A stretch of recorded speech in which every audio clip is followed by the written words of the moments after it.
بسم الله الرحمن الرحيم.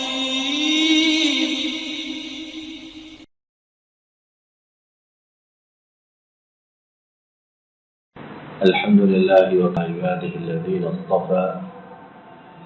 اللهم انفعنا بما علمتنا وعلمنا ما ينفعنا وزدنا علما.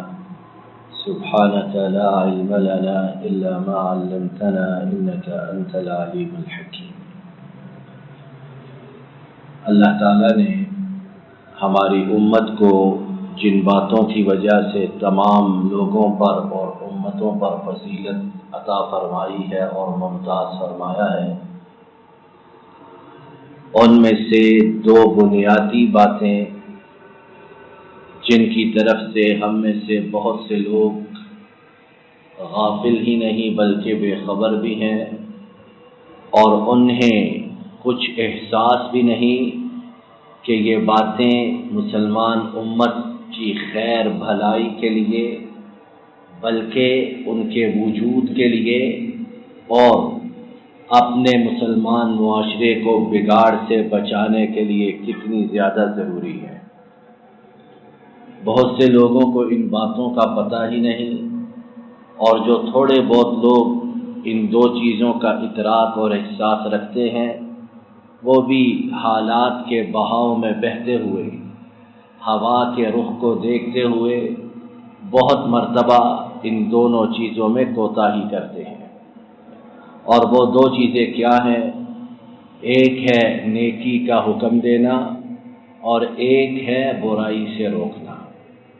ابھی ہم نے اللہ کی توفیق سے اپنی نماز کی دونوں رکعتوں میں سورہ آل عمران چوتھے پارے کے ابتدائی آیات کی تلاوت کی ہے، اور اس میں بھی اللہ تعالیٰ نے ہمیں جو بہترین امت قرار دیا ہے اس کے ضمن میں، اس کے ذیل میں ہمیں یہ بات بتائی ہے کہ اس لیے تم بہترین امت ہو کہ تم نیکی کا حکم دیتے ہو، برائی سے روکتے ہو۔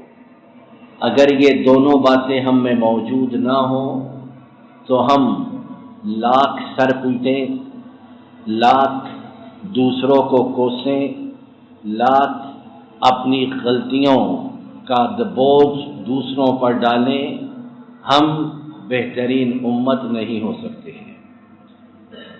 نیکی کا حکم دینا، برائی سے روکنا، اس سے کیا مراد ہے؟ گھر کے اندر ہم رہتے ہیں، بستے ہیں، چھوٹے بچے ہیں، بہن بھائی ہیں، والدین ہیں، یا باہر کوئی دوستوں کے ساتھ رہتا، اجنبی لوگوں کے ساتھ بستا ہے۔ نماز کا وقت ہوا ہے، نماز کے لیے نکل رہا ہے، کیا اس نے گھر میں، آفس میں، فیکٹری میں، جہاں جہاں کام کر رہا ہے، نماز کے لیے نکلتے وقت نماز کی لوگوں کو دعوت دی ہے؟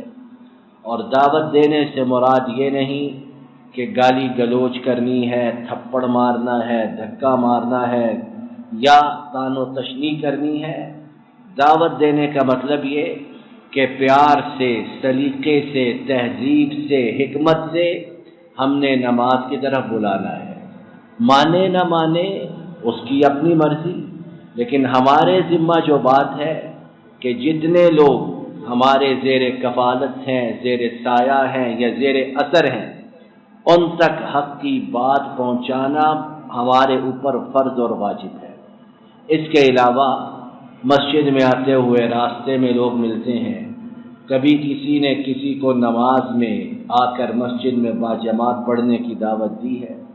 اس طرح معاشرے میں چھوٹے چھوٹے جرائم جو آہستہ آہستہ بڑے ہوتے جاتے ہیں، وہ کس لیے کہ ہم میں سے بہت سے لوگ اس فریضے، نیکی کا حکم دینا اور برائی سے روکنے کے بارے میں کچھ احساس ہی نہیں رکھتے، انہیں پتہ ہی نہیں کہ یہ ہمارے دین کی بہت بڑی اصل اور بنیاد ہے۔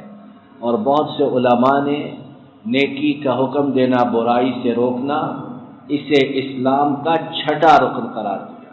5 ارکان کا ہمیں پتہ ہے، توحید و رسالت، نماز، روزہ، زکوٰۃ اور حج، اور چھٹا رکن یہ نیکی کا حکم دینا اور برائی سے روکنا۔ اور ایک مختصر سی حدیث پاک اسے سن کر اپنی بات کو اختتام پذیر کرتے ہیں، اور یہ حدیث انتہائی زیادہ ہولناک اس معنی میں کہ جو لوگ نیکی کا حکم دینے، برائی سے روکنے میں کوتاہی برتتے ہیں، وہ لاکھ سر پیٹیں، لاکھ رب سے التجائیں، دعائیں مانگیں، فریادیں کریں، اس گناہ کی وجہ سے اللہ تعالیٰ ان کی دعا قبول ہی نہیں کرتے۔ کتنے لوگ شکوہ کرتے ہیں، ہم 5 سال سے، 10 سال سے، 20 سال سے فلاں فلاں فلاں دعا مانگ رہے ہیں، قبول ہی نہیں ہوتی۔ ہم میں کوئی ایسی برائی بھی نہیں، ہماری کمائی بھی حلال کی۔ ارے بھائی دیکھو، کیا یہ نقص، یہ خامی، یہ خلل، یہ خرابی تو موجود نہیں کہ تمہیں اللہ نے اس بات کی سکت دی، تمہیں طاقت دی، استطاعت دی کہ پیار سے، حکمت سے لوگوں کو اچھی بات سمجھاؤ، بری سے روکو، اور تم اس بارے میں بالکل غافل ہو۔ صحیح الجامع میں نبی رحمت صلی اللہ علیہ وسلم سے صحیح حدیث پاک مروی ہے کہ آپ صلی اللہ علیہ وسلم نے فرمایا، تم لوگ ضرور نیکی کا حکم دو گے، تم لوگ ضرور برائی سے روکو گے، اور اگر تم نے ایسا نہ کیا، غفلت برتی، کوتاہی کی، کہا یہ کیا چیز ہے، اور جو ہمارے ہاں ایک شیطانی ڈائلاگ بولا جاتا ہے کہ اپنا مذہب چھوڑو نہیں، دوسروں کو چھیڑو نہیں، کیسی بے وقوفانہ بات ہے۔ تو اس کا مطلب ہے معاذ اللہ پھر جتنے انبیاء، رسول، مصلحین آئے، معاذ اللہ ان کا کام بیکار تھا، اپنی اپنی قوم میں رہتے، خود عبادت کرتے، کسی کو شرک سے روکتے ہی نہ۔ کیسی بے وقوفانہ اور معاشرے کے ذہن میں زہر انڈیلنے والی بات ہے۔ ارے بھائی، برائی سے روکو گے نہیں، غلط کام سے منع نہیں کرو گے تو معاشرہ جرائمستان بن جائے گا، اور جس طرح کہ ہمارے ہاں ہے، نسلیں کی نسلیں تباہ ہو رہی، بیڑا غرق ہو رہا، لیکن کسی کو کچھ کہنا نہیں، جو کرتا ہے کرتا رہے۔ تو فرمایا ضرور حکم دو کہ ضرور برائی سے روکو گے، نہیں کرو گے اللہ کا عذاب آئے گا، پھر تم دعائیں مانگو گے لیکن رب اس گناہ کی وجہ سے تمہاری دعاؤں کو نہیں سنے گا۔ یہ وہ کہہ رہے ہیں جو اللہ کی طرف سے وحی آنے کے بعد زبان کو حرکت دیتے ہیں، یہ وہ کہہ رہے ہیں جن پر قرآن کریم نازل ہوا ہے۔ اب میں آپ الٹے لٹک جائیں کہ دعائیں قبول ہو جائیں، اگر ہم میں یہ 2 خوبیاں موجود نہیں تو آپ صلی اللہ علیہ وسلم کے قول مبارک کے مطابق ہماری دعائیں قبول نہیں ہو سکتی۔ لہذا جو جس جگہ ہے، جسے اللہ نے جو مقام، اسٹیٹس، مرتبہ دیا ہے معاشرے میں، گھر میں، جہاں بھی ہے، اپنی اپنی استطاعت کے مطابق، استطاعت سے اوپر کوئی چیز نہیں، جتنی طاقت ہے اس کے مطابق خیر کا یہ کام کرتا رہے، برائی سے روکتا رہے، اللہ بھی راضی، اللہ کے رسول صلی اللہ علیہ وسلم کے فرمان کی تعمیل بھی، دعائیں بھی قبول، اور معاشرے پر بھی اللہ کے فضل سے اس کا مثبت اثر ضرور پڑے گا۔ اور پھر تکرار سے کہ بہت سے لوگ یہ خیر کی بات چھوڑ جاتے ہیں کہ مانتا کوئی نہیں۔ رسول، نبی جن پر وحی آتی ہے، انہوں نے ساری زندگی تبلیغ کی۔ صحیح بخاری کی حدیث، قیامت کے دن آئیں گے، بعض نبیوں کے ساتھ ایک بندہ ہوگا، بعض کے ساتھ صرف 2 ماننے والے ہوں گے، اور بعض ایسے بھی آئیں گے جن کے ساتھ کوئی بھی نہیں ہوگا۔ تو جب ان کی نبی، ان کی یہ کیفیت، تو میں آپ کس بات کی مولی ہوں؟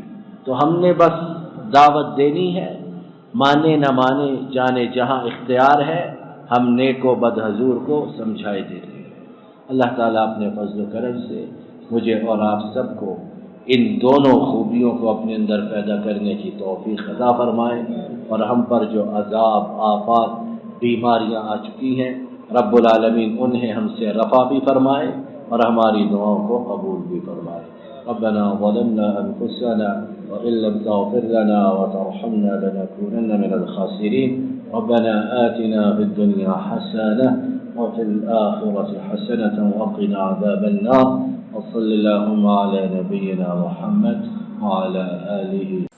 السلام علیکم ورحمۃ اللہ. یہ ڈاکٹر فضل الہی صاحب کا آفیشیل یوٹیوب چینل ہے. اس کو لائک، سبسکرائب اور شیئر کریں اور بیل آئیکن پریس کریں تاکہ نئے آنے والی ویڈیوز کا نوٹیفیکیشن آپ کو موصول ہو سکے. جزاکم اللہ خیر.